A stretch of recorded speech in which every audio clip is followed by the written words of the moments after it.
പ്രശാന്ത്, ഈ ചിറ്റൂർ ശ്രീകൃഷ്ണസ്വാമി ക്ഷേത്രമുണ്ടല്ലോ, എനിക്ക് തോന്നിയിട്ടുള്ളതാണ്, എനിക്ക് അവിടെ പോയാൽ ഗുരുവായൂരപ്പനെ തൊഴുന്ന അതേ ഒരു പ്രതീതിയാണ്. മറ്റ് ക്ഷേത്രങ്ങളൊക്കെ ഉണ്ട്, ശ്രീകൃഷ്ണ ക്ഷേത്രങ്ങളുണ്ട്, അവിടെ പോയാൽ കിട്ടാത്ത ആ ഒരു പോസിറ്റിവിറ്റി ഗുരുവായൂർ പോയി ഗുരുവായൂരപ്പനെ തൊഴുന്ന അതുപോലെയാണ് തോന്നാറുള്ളത് ചിറ്റൂർ ശ്രീകൃഷ്ണസ്വാമി ക്ഷേത്രത്തിൽ.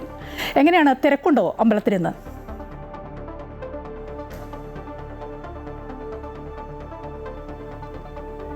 മായ, ഗുഡ് മോർണിംഗ്, ഹാപ്പി വിഷു. ഏതായാലും ഗുരുവായൂർ പോലെ തന്നെ വലിയ തിരക്ക് അനുഭവപ്പെടുന്ന ഒരു ക്ഷേത്രം കൂടിയാണ് ചിറ്റൂർ. അതായത് തെക്കൻ ഗുരുവായൂർ എന്നാണ് ഈ ചിറ്റൂർ ക്ഷേത്രം അറിയപ്പെടുന്നത്. നമുക്ക് ദൃശ്യങ്ങളിൽ തന്നെ കാണാൻ കഴിയും എത്രത്തോളം ഭക്തജനങ്ങളാണ് ഇപ്പോഴും ഇവിടെ. അതായത് പുലർച്ചെ തുടങ്ങിയ കണി ദർശനമാണ് ഭഗവാനെ കാണാനായി. അതായത് വീട്ടിൽ കണിയൊരുക്കി അതിനുശേഷം ഭഗവാനെ കാണാനായി ഇവിടേക്ക് എത്തുന്ന ആളുകളാണ്. അവർ ഇപ്പോഴും ഇങ്ങനെ നിരയായി നിൽക്കുന്നത് നമുക്ക് കാണാം. 3-4 വരികളായാണ് ഭക്തജനങ്ങളെ ഇവിടെ ക്രമീകരിച്ചിട്ടുള്ളത്. അതിൽ ഏറ്റവും പ്രധാനപ്പെട്ട കാര്യം ഗുരുവായൂരപ്പൻ മറ്റൊരു തരത്തിലുള്ള പ്രതിഷ്ഠ തന്നെയാണ് ഇവിടെ ഉള്ളത് എന്ന് തന്നെയാണ്. അതായത് ഗുരുവായൂരുമായി നേരിട്ട്, അതാണ് നേരത്തെ മായ സൂചിപ്പിച്ച പോലെ തന്നെ ഗുരുവായൂർ തൊഴുന്നതിന്റെ അതേ പ്രതീതി തന്നെ കിട്ടുന്നത് അതുകൊണ്ട് തന്നെയാണ്. ഗുരുവായൂരപ്പനെ തൊഴുന്നതിന്റെ ഒപ്പം തന്നെ ഗുരുവായൂരുമായി തന്നെ ഏറ്റവും ബന്ധപ്പെട്ട ഐതിഹ്യമുള്ള ഒരു ക്ഷേത്രം കൂടിയാണ് ഇതിലെ ചിറ്റൂർ ക്ഷേത്രം എന്നുള്ളതാണ് ഏറ്റവും പ്രധാനപ്പെട്ട കാര്യം.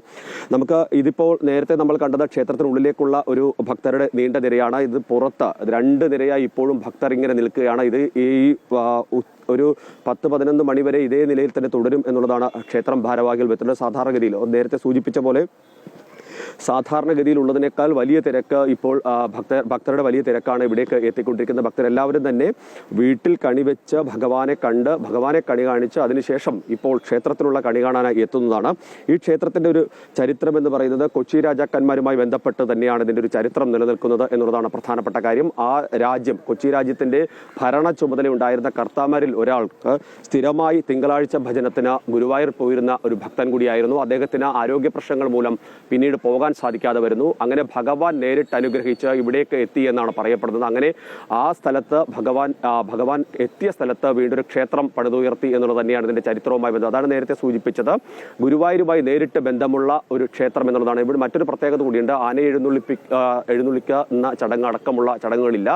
രഥമാണ് ഇവിടുത്തെ ഒരു പ്രധാനപ്പെട്ട ഉത്സവ ചടങ്ങിലേക്ക് എത്തുന്നത് എന്നുകൂടി ഒരു പ്രധാനപ്പെട്ട കാര്യമാണ്. അതിന് ഒരു കാരണമുണ്ട്.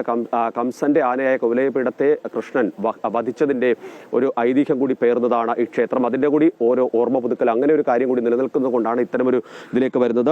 ഏതായാലും ക്ഷേത്ര ചടങ്ങുകൾ സാധാരണഗതിയിൽ, അതായത് ഗുരുവായൂർ നടക്കുന്ന സമാനമായ രീതിയിലുള്ള ചടങ്ങുകൾ തന്നെയാണ് ചിറ്റൂർ ക്ഷേത്രത്തിനുമുള്ളത്. ഭക്തജനങ്ങൾ വളരെ ഭംഗിയായി വസ്ത്രങ്ങളൊക്കെ ധരിച്ച് അവരുടെ എല്ലാവിധ വിശ്വാസത്തിന്റെയും ആചാരത്തിന്റെയും ഭാഗമായി തന്നെ ഐശ്വര്യവും സമൃദ്ധിയും എല്ലാം തന്നെ തങ്ങൾക്കും കുടുംബാംഗങ്ങൾക്കും ഒക്കെ തന്നെ ലഭിക്കണമെന്ന് ഭഗവാനോട് പ്രാർത്ഥിക്കാൻ വേണ്ടി കൂടിയാണ് ഇവിടേക്ക് എത്തുന്നത്. ഭഗവാനെ കണി കാണുക, ഭഗവാനെ കണി സമർപ്പിക്കുക, ഒപ്പം തന്നെ ക്ഷേത്രത്തിൽ നിന്ന് വിഷുക്കൈ നീട്ടം വാങ്ങുക, അങ്ങനെ ഒരുപാട് ആചാരങ്ങളും ഒപ്പം തന്നെ ഐശ്വര്യവും ഒക്കെ തന്നെ പ്രദാനം ചെയ്യുന്ന ഒരു സമയമാണ്. ആ സമയത്ത് വളരെ പ്രാധാന്യത്തോടുകൂടി, വളരെ ഭക്തിയോടുകൂടി തന്നെയാണ് എല്ലാ ഭക്തരും ഇവിടേക്ക് എത്തിത്തുടങ്ങുന്നത്. ഏതായാലും ഇത് നമുക്ക് ഈ നിര കാണുമ്പോൾ തന്നെ അറിയാം എത്രത്തോളം ആളുകൾ എത്രത്തോളം സമയം ഇതെടുത്താണ് മുന്നോട്ട് പോകുക എന്ന്. ചെറിയ കുട്ടികളുണ്ട്, അവരൊക്കെ തന്നെ വിവിധ തരത്തിൽ മുണ്ടുകളൊക്കെ ഉടുത്ത് പുതിയ വസ്ത്രങ്ങളൊക്കെ ധരിച്ചാണ് വിഷുവിനെ ആഘോഷിച്ച് വിഷു ആഘോഷത്തിന്റെ ഭാഗമായി ഐശ്വര്യ സമൃദ്ധമായ ഒരു പുതിയ നാളേക്ക് വേണ്ടിയുള്ള ഒരു കാത്തിരിപ്പിന്റെ ഭാഗമായൊക്കെ തന്നെ ഇവിടേക്ക് എത്തിക്കൊണ്ടിരിക്കുന്നത്. മായ, ശരി. പ്രശാന്താണ് ചിറ്റൂർ ശ്രീകൃഷ്ണസ്വാമി ക്ഷേത്രത്തിൽ നിന്ന് വിശേഷങ്ങൾ